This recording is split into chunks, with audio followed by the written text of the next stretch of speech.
sports? Do you like beer? Do you love sports and beer? Then you're exactly where you need to be. This is the Huebs Views Brews show on 1252 Sports Chicago. Cheers.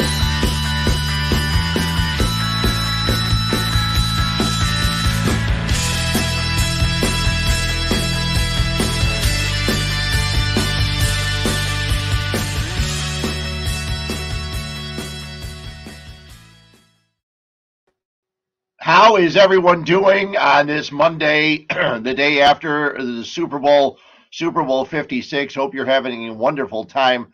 Over my shoulder here, you can see, actually over this one, you can see Super Bowl tickets from the 5 Super Bowls the 49ers won. I bought this thing 3 years ago because I was thinking the Niners would win their 6th.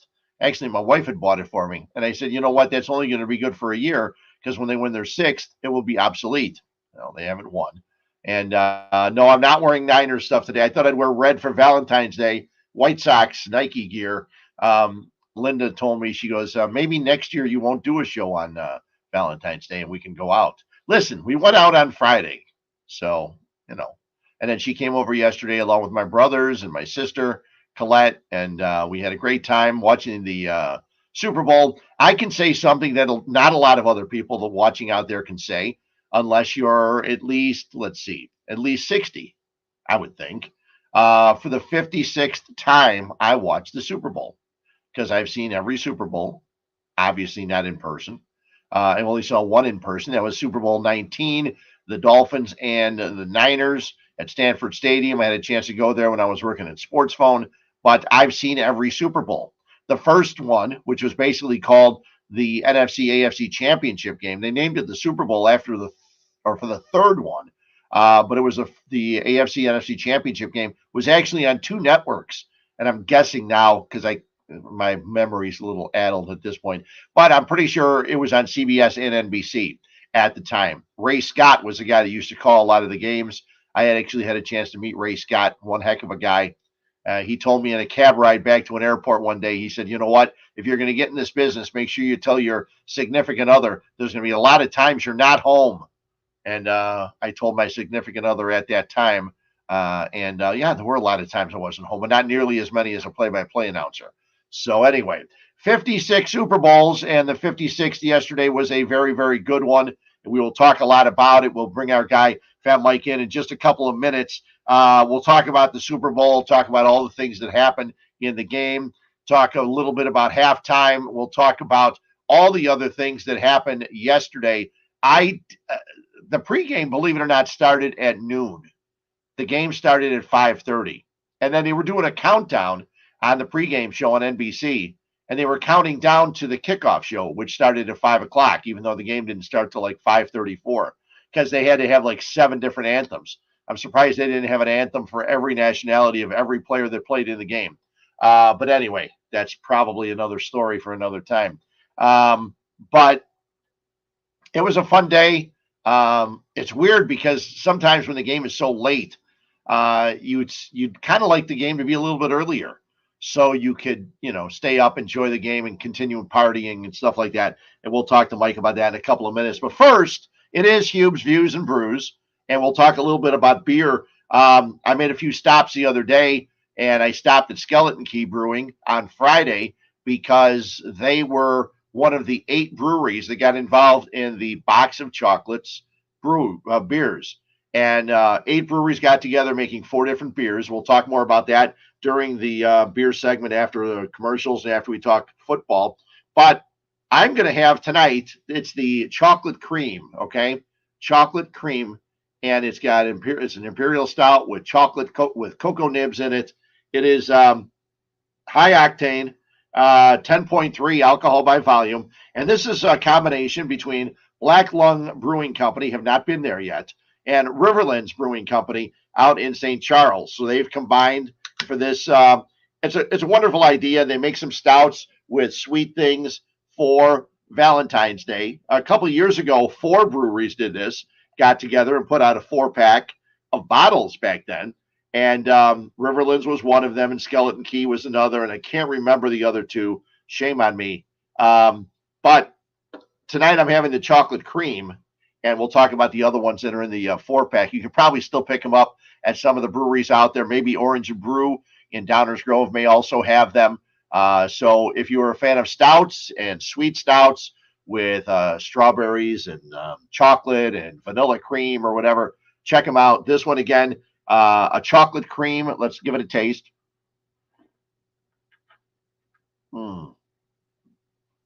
Oh, the chocolate comes through very good, very well. You should always say well. It's very well, not very good. But anyway,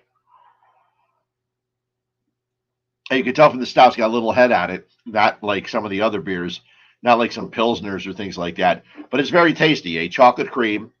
And I will enjoy this throughout the course of the show. And listen, we'll have a little bit of beer talk. And I do have a What's Up Fred's Can today. I just got to avoid talking about it when I'm talking football. And it's funny because I've had a lot of sports guys on, and I will continue to have sports people on. But when I do not have sports people on, I like to have my sports guy on, which is Fat Mike. And Fat Mike, the guy that put together this 1252 Chicago sports. And Mike joins us here. Probably, I don't know, hungover maybe. I don't know. Probably drank a lot yesterday. Enjoyed imbibing on Super Bowl Sunday. My body weight. I drank my body weight yesterday. I mean, that's fair to say. And I ate twice as much as that. So I mean, it was an eventful day yesterday. It was a great Super Bowl. I'm really happy with the Super Bowl. But man, oh man, yeah, I had a few too many yesterday. Well, let's start with preparation for the Super Bowl, because I had some people over and I went and I picked up pizzas from Malnati's, frozen pizzas. Okay, yeah. I picked up a sausage and a pepperoni. Now they're not huge. They cut them in 6, so there's like 12 pieces of the 2 pizzas. My sister brought a pizza, a thin crust one. Then I made, taking a sign from you and from Megan, your lovely wife, I made meatballs. Linda and I went and picked up pre-made frozen Italian meatballs, and we mixed them with the grape jelly and the chili sauce. And I had them sitting here in the crock pot. They smelled so good all day long. And I could not believe when the night was over, there was some left. Thank God, because I gave Linda some today, and I've got some for as soon as the show's over. I'm going to watch the Bulls and the Blackhawks. Hawks start, I think, at 8 o'clock against Winnipeg tonight. Yep. And I will enjoy some of those. But those were great. Dangerous. And those are dangerous. Yeah. I'm glad that you did the Italian meatballs. That's a little different. I usually do the all beef, but the Italian ones on occasion, it's just a different taste, different seasoning on the meatball. It makes it a little. It was better. good. Yeah, they're nice size. And when we went to look, there were turkey meatballs. I said, not today. Not that they're probably not okay. But we said, you know what? Let's grab the Italian ones, and it worked out pretty well. Now there were more meatballs than they tell you in the recipe. And I was concerned at first because it didn't look like there was enough jelly and chili sauce. Mm-hmm. But you know what? It worked out perfect. And they were all coated and everything was great. And like I said, they were wonderful. Then Linda came over and we had the mini hot dogs wrapped up in the crescent rolls. Yes. There were none left of those. Yep. Those go quick. My God. Those are quick. I took like 5 and I came back for seconds. Gone. Absolutely gone. My brothers Timmy and Barry were here, and my sister Colette and her guy and her son, and they polished those off pretty quickly. So we had a great time. I only had 1 beer throughout the whole show, or throughout the whole game yesterday. Just one. I had a beer I wanted my brother to taste, so I had a stout from Black Horizon Brewing, but that was it. I wanted to watch the game.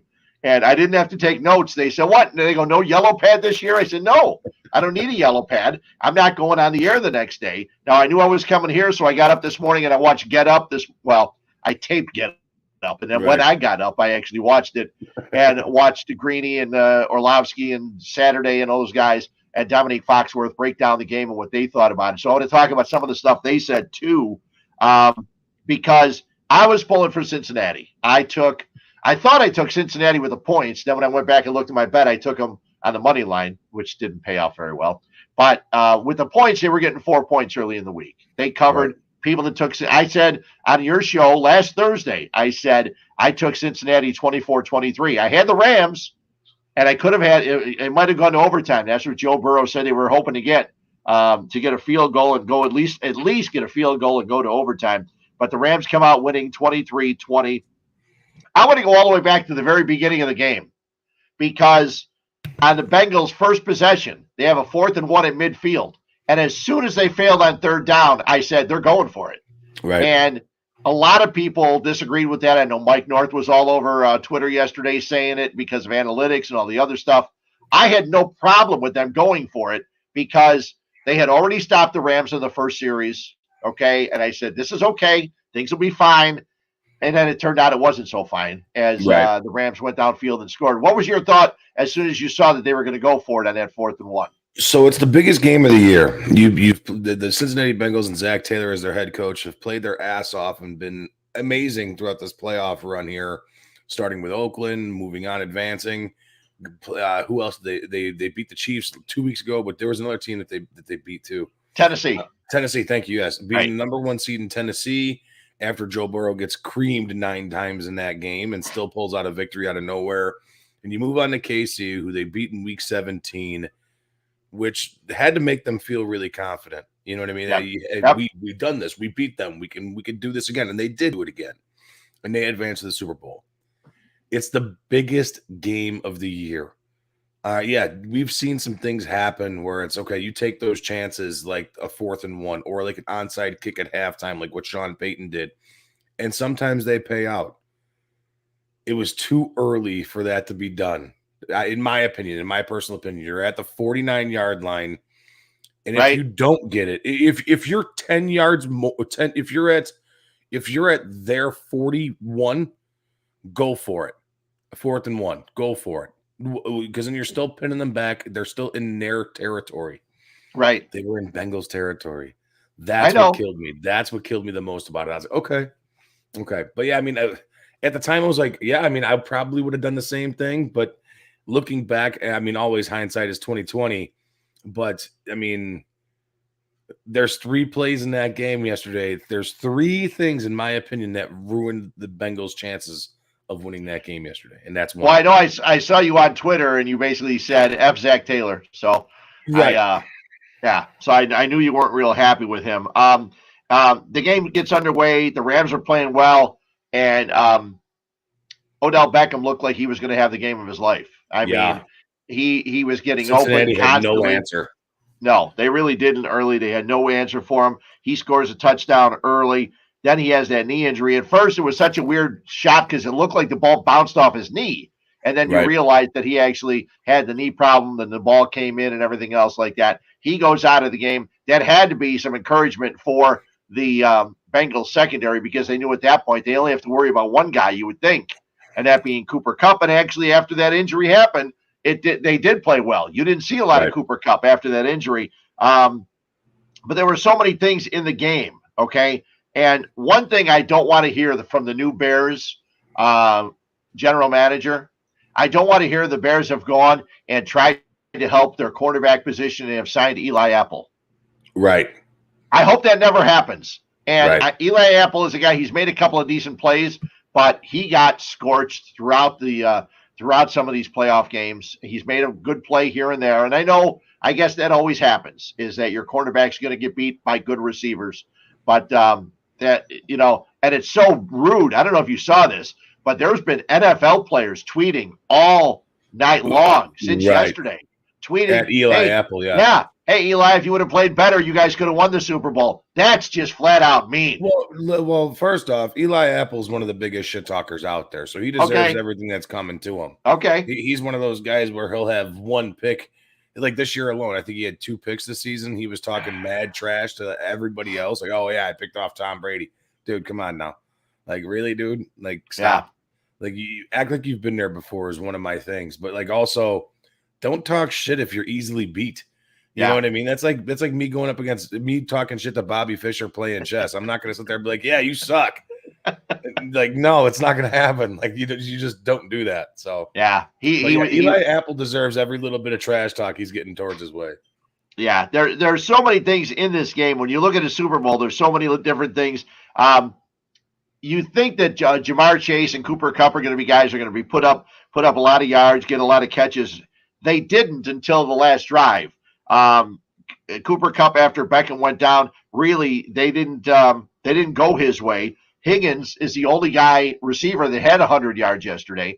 The other two, even though you had Chase with a 75-yard touchdown, he didn't hit 100 yesterday in his receiving for the game. It would have been nice to get to him. But you mentioned how Joe Burrow was sacked 9 times in the Tennessee game, 7 more yesterday.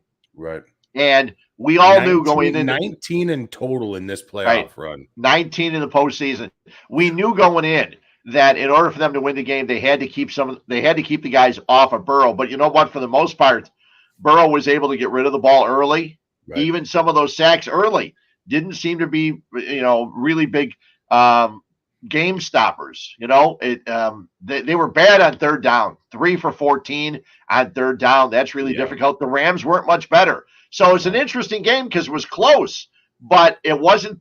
I don't know. Maybe it's not the kind of Super Bowl that a lot of regular fans like. They'd like to see a lot of scoring up and down the field. The over-under we talked about last Thursday was 48.5? Yeah, 48.5. Well, yes, they got 43. It was definitely under. And so I would have liked to see a little more offense, but for the most part, I thought it was a real enjoyable game. Yeah, I mean, I was in the same boat. I mean, the thing about yesterday's game, even though it clocked and registered underneath the under of the 48.5, is that there was action back and forth. It was like, there was big play, and then the defense would come up for something, come up with another big play, a batted ball down, or what? Who was it? I think it was Aaron Donald that swatted that one at the line as the Bengals were starting to move again. It was like, what is going on?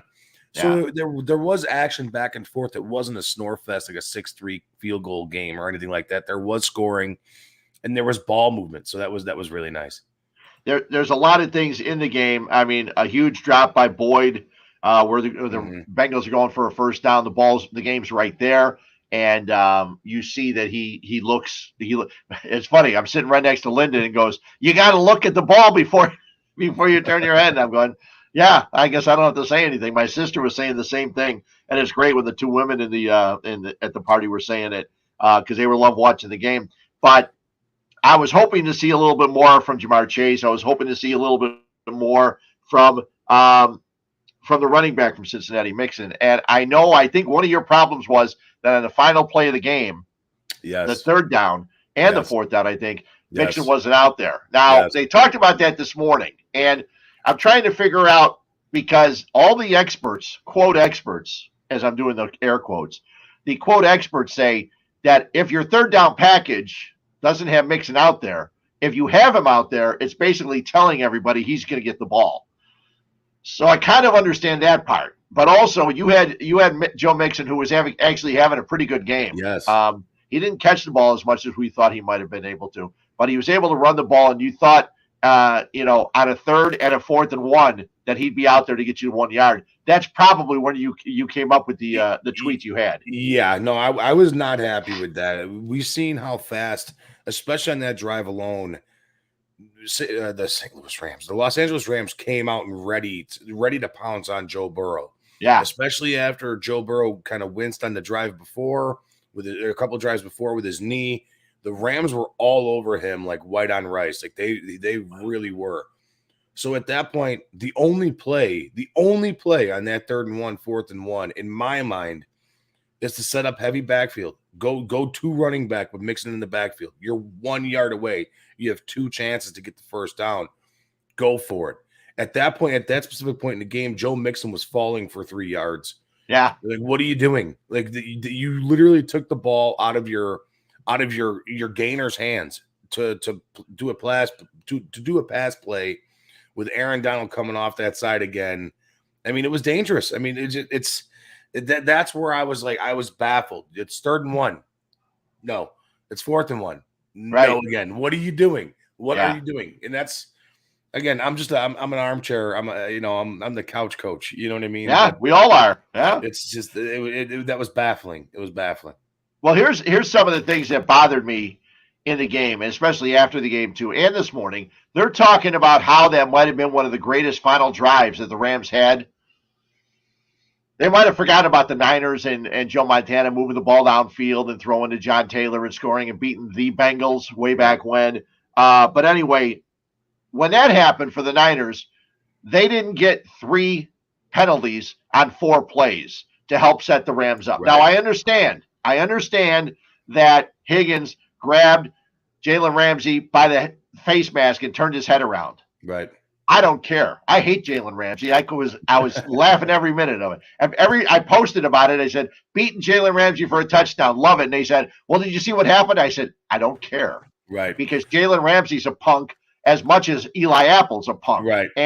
And all I heard was people talking about how good Jalen Ramsey is. And it's funny because Chris Collinsworth did mention during the game yesterday, he said, we talk about Jalen Ramsey being so good. He goes, but if that was the last touchdown that Tom Brady ever threw after retiring, the last touchdown he threw was against Jalen Ramsey. And Jalen Ramsey got beat for touchdowns, I think, in every one of these playoff games. Yep, I think you're right. So Jalen Ramsey is not the best cornerback. The best cornerback is the guy we mentioned last Thursday when we talked about, 5 of the best athletes of all time. And we mentioned Deion Sanders. And that was a situation where teams were afraid to throw Sanders' way. Right. Teams are not afraid to throw at Jalen Ramsey's guy.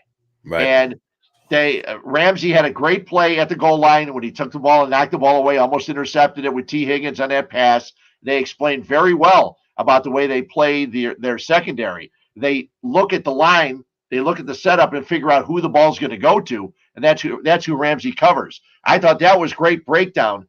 It's tough sometimes when you watch a game like the Super Bowl. People in the room, you don't always hear the broadcast, and we'll get into the broadcast too for a couple of minutes. But I thought that was a great breakdown because you're trying to figure out why is he on Higgins and not on Chase at that time when the ball's that close to the goal line. It was a great play by Raheem Morris and the Rams secondary. Well, they use him as a floating cornerback because he is that good. And I mean, as much as I don't like Jalen Ramsey, he is in today's NFL, in my opinion, he is the best cornerback in today's NFL. I'm going Kindle Vildor. Yeah, okay.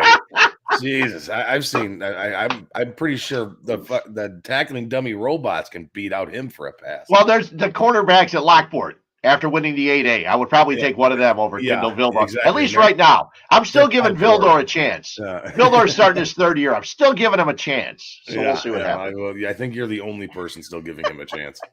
We were talking. That was one of those plays there. We just talked about the other 4th and 1 at the end of the game there. Right. That was the one other play that I thought really determined the outcome of this game. Okay. Just the play call in itself. The other one was Vernon Hargreaves III. All right. Everybody get what used an to ass. This name. Everybody get used to this name because that was the single-handedly most dumbest penalty I have ever seen in Super Bowl history, and that will go down in a flame of glory with him being a dumbass, not even dressed after a touchdown or after an interception off of Matt Stafford, giving you a 10-yard penalty. Yeah, what a dipshit! Late in the first half, in a situation where Stafford motions for his receiver to go deep, he throws deep to Jefferson, I think it was.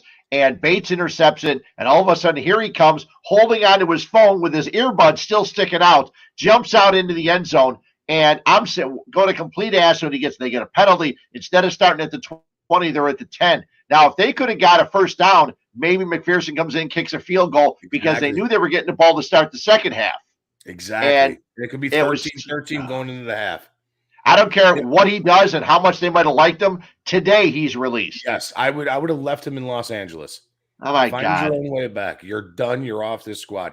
And it goes to saying, too, this is one thing that's been Cincinnati's Achilles heel for years, even with Marv Lewis as their head coach. Completely undisciplined. Yeah. Undisciplined. They've always had some brain fart somewhere with one of their players, Vontez Perfect. Now this guy who's not even playing. Right. All right. They'd be like, what are you doing? You just stay in the locker room. You're not here to dress. You're just staying here. Just stay here. Yeah. That was the other one, in my opinion. Those 3 plays right there really drew the outcome of the game. But here's what. Go ahead. I'm sorry, Fred. Go ahead. I was just going to say, here's one of the plays that was really a telltale. On that drive, it's 3rd down, and they call a penalty on Wilson for a pass interference call, saying he held Cooper Kupp. I've not heard one person today say that should have been a penalty. Not one. Right. And the worst part about it is, on that play, both tackles from the Rams are already backing up before the ball snapped. It should have been blown dead. It should have been a false start, and it should have been third down further back, 5 yards further back. Who knows what happens at that point? If, in fact, the Bengals can get a stop, then it's fourth down. Who knows what happens at that point? That was a key factor because, as I mentioned, Eli Apple did hold Kupp. He got called for a pass interference. The ball gets down to the one or whatever. But I understand. That was bad. But that was a brutal call and one that shouldn't have been made. And Tony Dungy, who was in the studio, and I don't know if he talked about it after the game. I didn't watch any of the post-game stuff, but he said the officials ignored all the violations for 58 minutes and 39 seconds. Then they started to make calls. He said that was bad, and it could not have been worse. I understand that Higgins should have been called for the pass interference, but if you're not going to call that, and then you call 3 penalties on the final drive that allows the Rams to score, that's crap. Right. And listen, I know, like we already established last night, I was my fair share, sheets to the wind. Okay. But I mean, it seemed like in that last minute and 12 seconds or whatever the hell it was, it seemed like, I mean, I don't want to say it because I know it's not true. I know it's not true. It's but not. It seemed like it was LA's game no matter what Cincinnati did. Yeah. And it was like, no, and like, I don't want to say NFL rigged because it's not true. It's not true. If the NFL was rigged, the Bears would have 4 Super Bowls already by this point because they're the lifeblood of the Charter franchise, right? Franchise. Yeah. It's not rigged, guys. What it is that the refs, like you said, and like Tony Dungy said, they just decided to, actually officiate the game the last minute and 12 seconds of the game. That's all. You can't do that. You can't do that. You can't do that. Absolutely can't do that. I understand that you don't want to get noosed and strangled as a ref, and I get that they've been under scrutiny for years now, especially in these big games like this, with whether it be Green Bay and Dallas, Green Bay San Francisco games, the Patriots games and stuff like that. They've been beaten, battered. These refs have been getting the shit kicked out of them for years now. But if you're gonna call it, if you're gonna do it.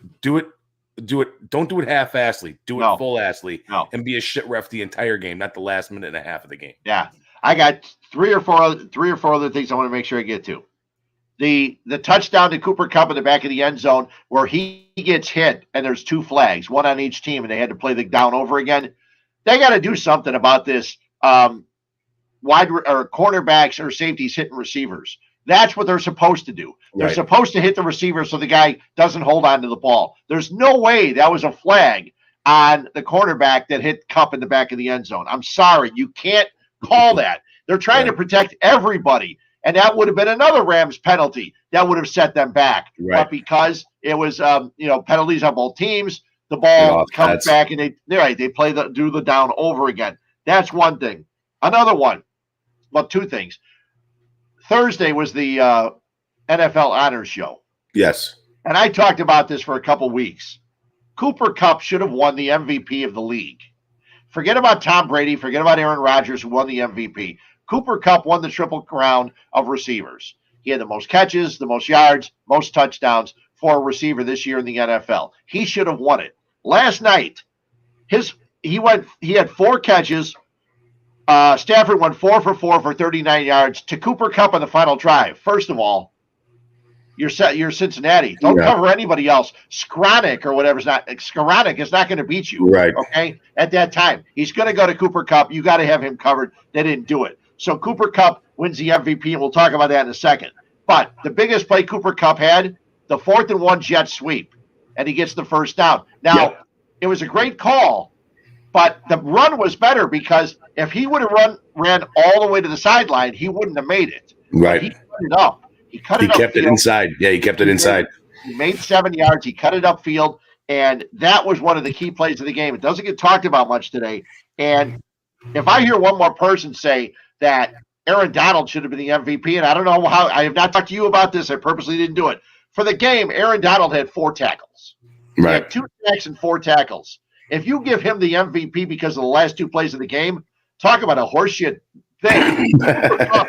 Cooper Kupp had 2 touchdowns. He had the big first down when they needed it on 4th and 1. He should have won the MVP in the regular season. Cooper Kupp is a guy that from Eastern Washington, nobody knew who the hell Cooper Kupp was, okay? And maybe they did. I'm not a college guy, so like I said, I don't know a whole lot about Cooper Kupp. But this guy... Third-round selection. I mean, not too many people knew about him. Third-round selection.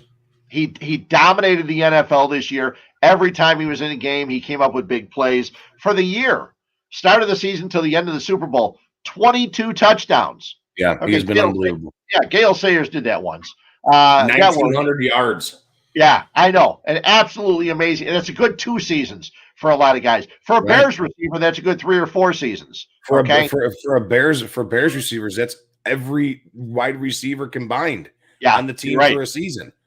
You're right. So there was no way, in my opinion, Aaron Donald deserved the MVP. Sure, he made 2 great plays in the last 2 plays of the game. That does not you do not deserve an MVP for that. Right. And it kind of goes back to Super Bowl 20, because Super Bowl 20, Richard Dent gets the MVP. Okay, fine. You want to give him the MVP? Don't think he necessarily deserved it in a 46-10 game. But anyway, I don't know how many points he scored. But anyway, Aaron Donald did not deserve the MVP. But we talked so much leading up to the game about the offensive line for the Bengals. I don't know if you saw this stat. The Rams had an 82% pass rush win rate. Yeah. Over the Bengals. 82%. And that's I get into arguments with everybody all the time. All right. And I was listening to your former coworkers, Carmen and Yurko, today on Crosstalk with Cap and Jay Hood. And what they were saying it was, looking back now, again, like I said, hindsight is always 20/20, but was Jamar Chase the right selection at that point? Instead of an offensive lineman. Instead of Penny Sewell. Instead of the kid out of the offensive lineman out of Northwestern here, Slater. Right. All right. Yes. Jamar Chase that's the reason you're there. Right. Is Jamar Chase and his 3 touchdowns in week 17 against the Chiefs. Or in week 18 or whatever the hell it was. All right, that's the reason you got there. Now, the Bengals know what they need to do. They got to protect their number 1 asset. If the Bengals go out this draft or in this offseason and do anything else besides draft O-line, it's time to fire that GM, because that guy's a moron. You have arguably, in my opinion, honestly, this is no bullshit, Joe Burrow is the most exciting quarterback to watch in today's NFL, in my opinion. Him and Justin Herbert. Both those guys are awesome. Can go either way. They're great. I love watching the youth, and the AFC is going to be great for years to come. You got to protect him, or else you're going to kill the flipping guy. You're going to kill him. Here's the nice part. They've got $51 million under the cap. Yeah. Okay, the Bengals do. Because all these guys are young. Okay, Burrow's young, Chase is young. They're all under rookie contracts. Right. They've got money to spend. You can go out. You can go out and get the best offensive lineman available in the free agency. Okay, you can do that, and they need to do it. A couple guys. They got to get at least 2, because those guys were just looking at each other as Von Miller was going one way and Leonard Floyd was going one way, and all of a sudden here comes Aaron Donald. It was brutal, absolutely brutal. You're right. They got to protect them. I don't know if you heard this, but Dan Orlovsky said that Joe Burrow is not too far away. And again, ESPN, they say stuff to make it, they go over the top. Hot take garbage, kind of like Chris Collinsworth does. They go over the top, okay?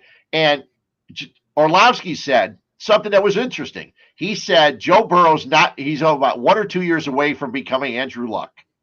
And he explained it. He said Andrew Luck was a really good quarterback in the National Football League. Yeah. They had no offensive line. The Colts didn't help him, and he got out of the game. Right. Now, I don't think Joe Burrow is going to do that, okay? Because Joe Burrow, the offense was really good. They did a lot of good things. Maybe fix the running game a little bit. Maybe get a fullback. I know that's something they don't do in the National Football League. I like the fat guys. I know Uzama. Listen, they lined up Uzama back there a couple times. Maybe they should have done that a couple times more. 4th and 1 to run the flipping ball. Yeah. Yeah. Well, and then after the game, McVay said they saw in the 4th and 1 when they set up in the shotgun, they said Aaron Donald's going to get him. There's no way they're getting a pass off. And they showed throughout the course of the day that Jamar Chase was about 5 yards past Jalen Ramsey down the right side.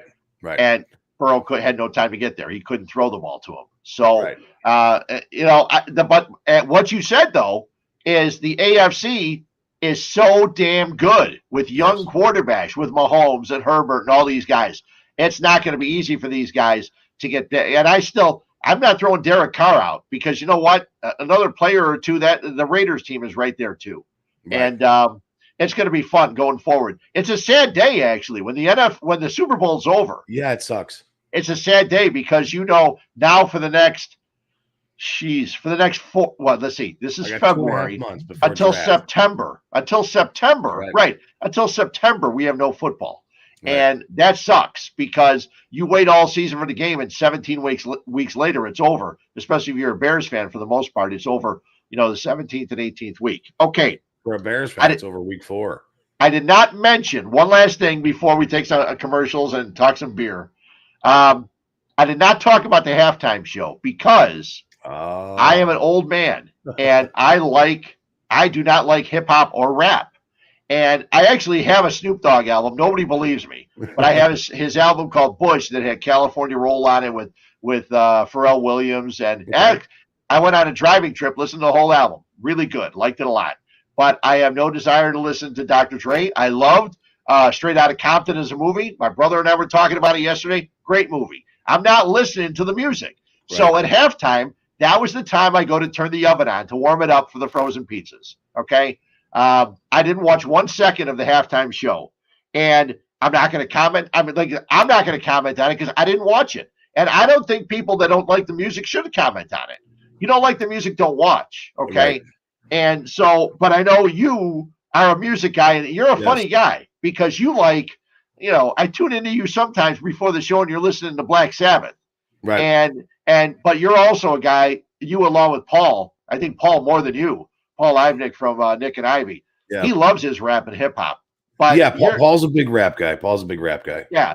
But your thoughts on the halftime show, and anything you say will be new to me because I didn't watch any of it. Yeah, see, I mean, I loved it. I will say one thing. I'm surprised that 50 Cent no longer looks like 50 Cent. He looks more like a full dollar. He really pumped up and pudged out. He looks like he's been having a few too many 50 Cent cupcakes, I think. But gotcha. He kind of got fat. But I mean, coming from a fat guy, I can say it. So, no, I thoroughly enjoyed it. Is it the best halftime show I've ever seen? No, I still think Prince is number 1 in my book. Paul McCartney was great as well. But it was great. I mean, I saw a meme today that perfectly described yesterday's halftime show. People 50 and over, I don't like the halftime show. Right. People 30 and younger, who are these people? Everybody in between that age bracket thought it was the greatest thing ever. And it was awesome. I enjoyed it. I really did. I liked Mary J. Blige. I liked the Dr. Dre. I loved the Snoop Dogg, Eminem coming out. 50 Cent making an appearance was nice. It was a great time. It was a lot of fun. I really, really enjoyed it. Yeah. Yeah. It seems like people that like listening to rap or hip hop like the halftime show, like you said. And I saw that same mention. But you're right. The people under 30, who are these guys? Yeah. And over 50, like I said, it was a perfect time for me. At that point, my brother went out on the front porch, had a cigar. My other brother went upstairs. All of a sudden, they turned around. All of us were upstairs. None of us were in the basement because none of us really cared to watch the halftime show because it's not our music. So, and like I said, that's fine. But obviously, Evan McPherson liked it. How does the kicker from a team in the NFL at the Super Bowl not go in at halftime? He stands on the bench and listens to the whole halftime show. Hey, he's the kicker. What's not like you drawn up special plays for Evan McPherson. All he has to do is I know the upright, I wonder. I don't know if anybody's asked him or if I've seen it posted anywhere, but I wonder if anybody asked him if he asked for permission to watch because I'm sure he was standing out there enjoying the hell out of it, and he did everything he could do for the Bengals this year, and they pretty much knew if they got within range, he would have tied that game up. So yeah, I mean, I was hoping, man. I was really, really hoping. I was hoodaying it with the best of them yesterday, sitting here again. Like I said, I was drunk. I'm mad enough to admit that, but I was hoodaying really loud. There's nothing wrong with that. Like I said, I'm drinking at 10.5% now. I'm almost more than half done. Mike, appreciate it. You're back. You're back on Wednesday this week. I will be back on Wednesday this week. We got a lot to talk about. Of course, we're going to be talking Super Bowl. We're going to be talking baseball. Hopefully, they can get their shit together. What's that? What is that? Baseball? Yeah, exactly. What is baseball? Exactly. That's exactly how I feel about it right now too. So, So I'll be back on Wednesday. Let's play some spots. We come back. I want to talk about a couple things. And we got a What's Up Fred's Can. I want to talk a little bit of beer, and I want to enjoy some of this. So I appreciate you jumping on. We'll be back in just a minute. I appreciate it, man. Thanks. You take care.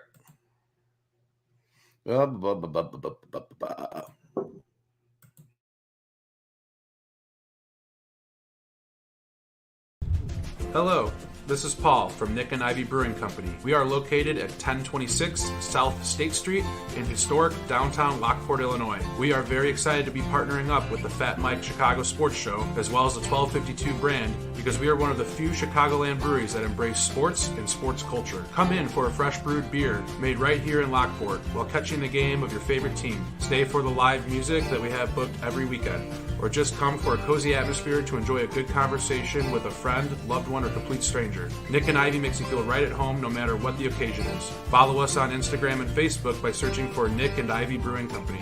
Visit our website for our up-to-date tap list, or to go shopping on our online store at nickivybrewing.com. That's Nikivy brewing.com. Come in today for fresh brewed beer born and raised in Lockport, Illinois. Hi, I'm Jonathan Darren, licensed real estate broker with Coldwell Banker Real Estate Group in Homer Glen. Are you looking to buy or sell? Have you been disappointed in the past? The Jonathan Darren team with Coldwell Banker Real Estate Group focuses on providing you with a concierge level of service during the process of buying or selling. We are a service-oriented team with a fresh and professional approach to selling real estate. Our goal is to combine knowledge, skills, and passion to exceed our clients' expectations, and most of all, we truly care. We are a knowledgeable real estate team focused on offering expertise and innovative solutions for our clients. The Jonathan Darren team has 5 full-service real estate brokers and a dedicated full-time marketer servicing all of Chicagoland. We will customize a detailed plan around your timeline for a sale, purchase, investment, estate, or other needs. Real estate transactions can be stressful, but don't need to be. Let us handle it for you. Visit our website, homesbyjdt.com, or call 708-308-1938 today. Expect better in real estate. Choose the Jonathan Darren team.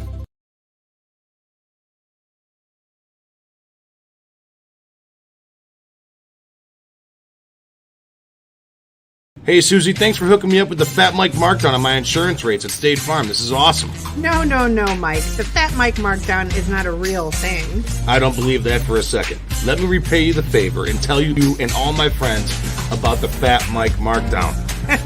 Okay, well, that's just fine, considering that State Farm just gives everyone surprisingly great rates. You heard it here first, folks. So give Susie Sheehan over at State Farm Agency a call and ask for the Fat Mike markdown. It's the best.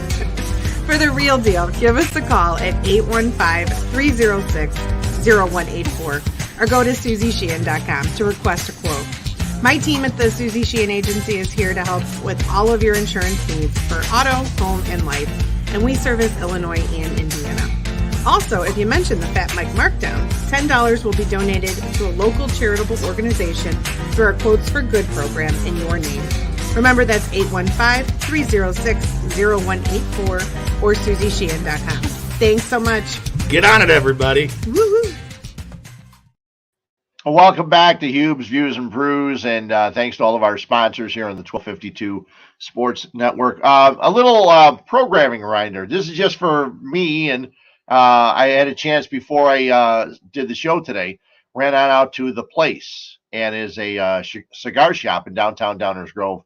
And I'm going to be on a podcast called Cigars in Chicago Sports with Steve Cass and Phil Sullivan coming up on, I think, on Wednesday. You'll be able to get it on Apple Podcasts and a lot of other podcasts. I went on over, had a cigar, talked to Steve, had a great time talking a lot of sports, enjoying their place, The Place, and it was fun. So maybe have a little bit of I have not had a cigar in a couple of years, and after a little while, I said, oh, man, this is actually very cool. I got to get back into cigar smoking, maybe. We'll see. It was I've got a lot of cigars here that I've let dry up a little bit. But they say you can bring them back. So I turned my humidor, put some distilled water in the thing, and we'll see how they turn out. maybe next time my brothers come over, I can go sit on the porch with my brother and actually have a smoke with him. So depending on whatever he's smoking. And Timmy usually watches these, so I won't comment any further. But talk a little bit of beer, and then I got a What's Up Fred's can, a couple of them really quickly. But I mentioned that what I was drinking today was a chocolate cream, okay? This came in the box of chocolates, 4-pack. This is a chocolate cream imperial stout with cocoa nibs, and it's from Black Lung and from Riverlands. What happened this year was 8 different breweries combined for 4 beers, and they sold them in a 4-pack together for Valentine's Day. And you were able to pick them up on Friday, Saturday, some on Sunday. A lot of the breweries closed in time so they can get home and watch the Super Bowl. Very, very cool idea, but I'm sure you can get them somewhere else. And the breweries that combined was Miskatonic and Skeleton Key combined on a honey almond nugget beer. And I had that at Skeleton Key on Friday. Really, really good, really tasty. Sat with John Jacoby and had a beer and sat and chatted with him for quite a while. Then Brother Chimp and Oswego Brewing, they combined on a vanilla cream stout. And So Hopped Brewing and Wolfton Brewing had a Black Forest cherry beer. So I've got all those to taste. I've already had, like I said, the Black Lung and Riverlands, the chocolate cream. I'm enjoying that today. It's 10.5, so I'm probably going to put, it's a Monday night. I'm watching Bulls and Hawks. Maybe I will have one of the other box of chocolates, and I got nowhere to go tonight. So, but they're very, very tasty if you get a chance, and if you're into that kind of stuff, into the stouts, the chocolate stouts, the vanilla cream stouts, check it out. They all did a great, great job. Let's see here. The Black Brewers in the area, and we talk about Black Horizon. We had Charles St. Clair on for Black Horizon before. Moore's Brewing, we've had a couple of the Moore's beers. I've had them on. I had their IPA and I think their session ale. Funky Town Brewing and Turner House Brewing. They combined with Black Horizon. They collaborated on a beer called Uncommon. It came out yesterday. I had a chance. I was invited to come on out to Haymarket Brewing on the west side of the city because that's where they were combining to make the beer. Haymarket did a really cool thing. They had a 6-week residency for the Black brewers that did not have their own brewery right now. A lot of the brewers are making their beer at other places, but what they did was at Haymarket, they brought these Black brewers in, they combined on the beer, and they were able to make some of their beers there. Haymarket Brewing right there on Randolph and Halsted, right on the corner. If you get a chance, check it out. Haymarket's an awesome place, a great area right there on Randolph, just west of the city. Really, really cool. So that's very cool. I did not get a chance, but I'm thinking that I'll be able to get the Uncommon at Black Horizon and maybe also at Orange and Brew. We'll see if we can pick it up there. And Buckle Down Brewing, a couple of weeks ago, we talked with Mike Orcutt from Buckle Down Brewing in Lyons, and they're coming up with a tangerine seltzer this week. I think they had a raspberry seltzer, and a lot of the breweries are starting to branch off into other things. Now, I'm a beer guy, okay? I'm not a seltzer guy just because, I haven't given it a chance, okay? But when I'm drinking my beer, I figure I'm going to stick with this. But a lot of the people, especially the breweries, when they know that they're getting other people in and younger people and maybe some women also coming into the breweries. A lot of women love beer, but a lot of women don't, and they want to try seltzers. So Buckle Down has a tangerine seltzer that's coming out later this week, also called Pinwheel, like the raspberry was. You'll be able to get that this weekend at Buckle Down Brewing. So that's very, very cool. Beer-wise, coming up this Saturday, I get a chance to go with my neighbor, Jason, and his brother-in-law, and I'm looking for one more person to go with me. We're going over to the Westmont Winter Beer Fest at Ty Warner Park in Westmont. Dustin Cleafish does it. He puts it together. He works for the Westmont Park District. I've been to the first 2 that they had. They weren't able to have one because of COVID, and I cannot wait to get back out there this Saturday. It goes from 3 until 7. You can walk up and buy tickets. I think it's $45. You get a glass. It goes from 3 to 7. They have 3 or 4 food trucks. They have bonfires. See what it's going to be like on Saturday, temperature-wise. And it was a great time. The one times I've been there before. The tents they have are heated. So even though it's cold outside, nice and toasty in the tents. And I can't wait. Looking forward to the Westmont Winter Beer Fest. There's a Naperville Beer Fest coming up the week after.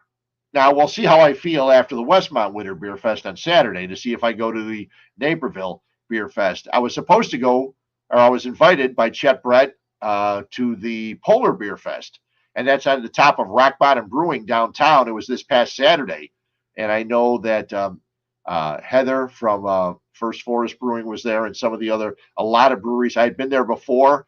That's where I got a chance to meet a lot of the brewers when I went out there. Rock Bottom in downtown Illinois, right there on downtown Chicago, I'm sorry, on Grand and State. Really, really good beer. And they put on a great Polar Beer Fest. Did not have a chance to get down there on Saturday, but I know that everybody that went had a very, very good time. So we will, as we go along, we'll have more beer guests and things like that. We'll try to get people on from Wolfton. I know I've talked to some of the guys from Wolfton when I ran into them at Skeleton Key one day. We'll get some people on from Wolfton and other things. But I do have a couple things that are up my can, and let's get to those as quick as we can.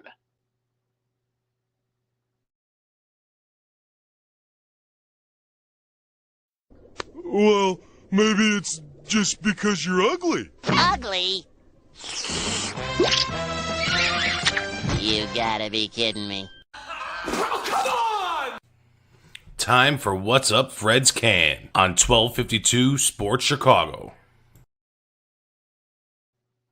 Now, this was bothering me throughout the course of the game. And late in the game, you heard Chris Collinsworth just with his hyperbole going crazy about this could be the greatest Super Bowl. This could be Aaron Donald could be the best defensive player that ever played. Oh, my God. And I was feeling this way, and I saw Louis Riddick, a guy that apparently nobody in the NFL wants to hire as a general manager. He gets interviews. He knows a ton about the NFL. He's been in player personnel in the NFL for a while, but he pretty much posted the same thing. And I'm going to paraphrase it here. Why is it that after every single Super Bowl game, it's either the best of all time, the worst of all time? There's always got to be best of, worst of. Why is it that today, in today's world, everything's got to be the best or the worst, or this was awful, this was terrible, the worst halftime show ever, the best halftime show ever? There's been 56 of them. Maybe someone likes Up With People. Okay, Up With People, I think, was the Super Bowl halftime in Super Bowl 1, 2, or 3, something like that. Okay, I kind of liked Aerosmith and Britney Spears and Justin Timberlake back in the day. I loved Prince. There's a lot of them.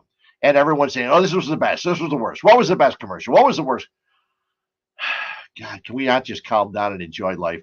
The Larry David commercial was very damn funny yesterday when he sits there with Thomas Edison. He goes, Thomas, I don't think it's going to work, when he turns on the light bulb. Great stuff. I loved it. And then the one with the QR code just running around the screen. Really stupid. But they paid millions of dollars, and they must have thought it was good.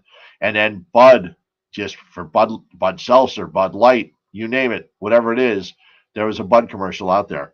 I don't know if I told you, and I don't work for a radio station anymore, but I cannot drink Budweiser, and usually any Budweiser product.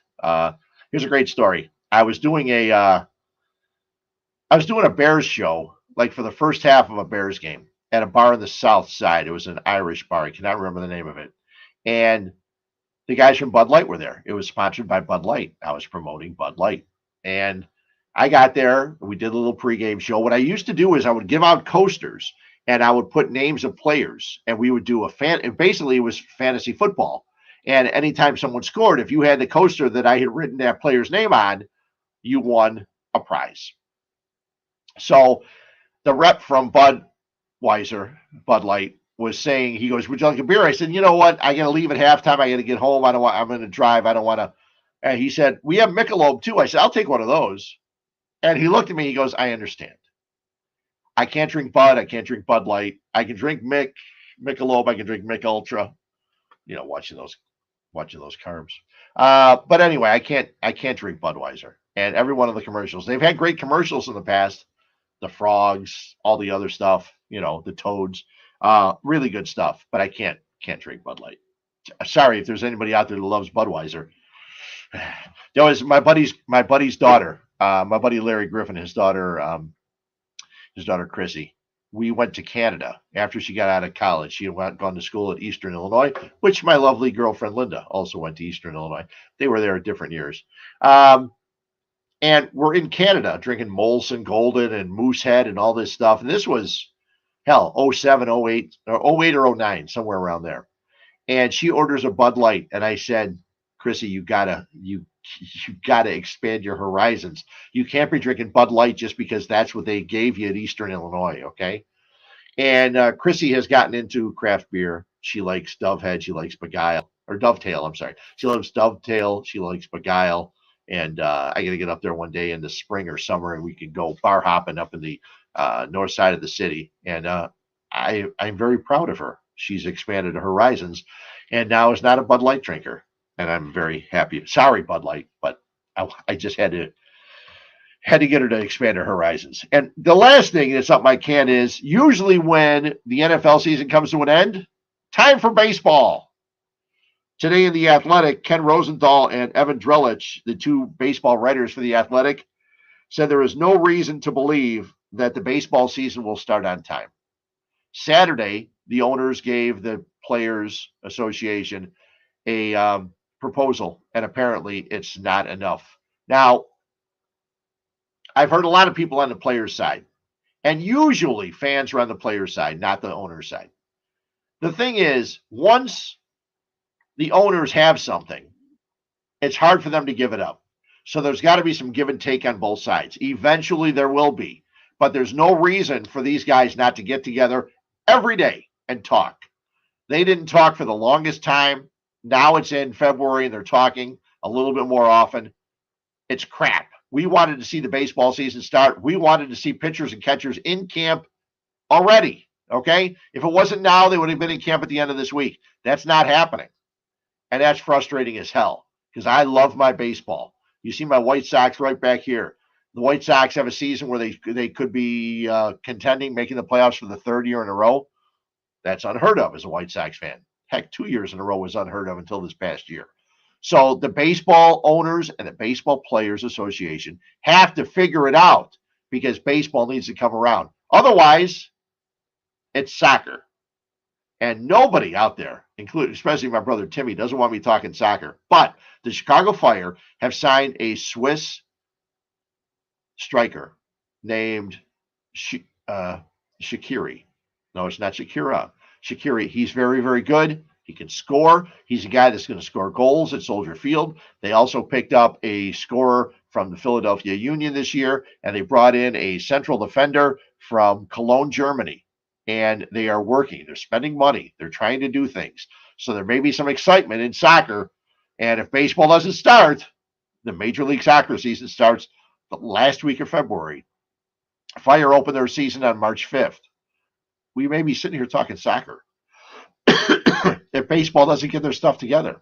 So you should want baseball to get their crap together because otherwise we're breaking down the Chicago Fire on a weekly basis. Thanks to Fat Mike for jumping on in. Don't forget his show on Wednesdays. He is the guy that runs it all here on the 1252 Network. You got all the shows. You got Mike Hughes' show. You got Harry on Friday. You got David Schuster and the Schuster Express. All these shows because of my guy, Fat Mike. He's put it all together. So check it out, 1252 Sports. You can catch us here on Facebook. You can see us on YouTube, Twitch, and also you can hear us on Spotify. Thanks a lot. Enjoy yourself. We'll talk again next Monday right here on Huebs Views and Brews. Thanks.